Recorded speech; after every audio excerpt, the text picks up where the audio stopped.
யார் கதரை புரியவில்லையோ அல்லது அல்லாஹ்வின் விதியை யார் ஏற்றுக்கொள்ளவில்லையோ, இந்த உலகத்தில் பலரை பார்க்கலாம், எனக்கெல்லாம் இந்த உலகத்தில் வாழவே விருப்பமில்லை என்று சொல்லுவார்கள்.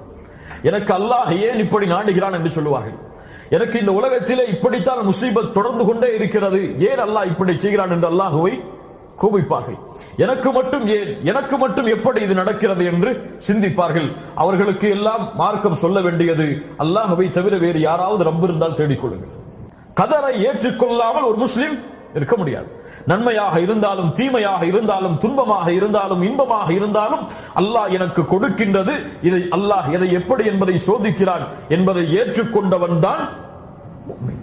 இன்னா குல்ல ஷைஇன் ஹலக்னாஹு பிகதர். அல்லாஹ் இந்த பூமியில எல்லா விஷயங்களையும் படைத்திருக்கிறான் கதரை கொண்டுதான். அல்லாஹு அக்பர்.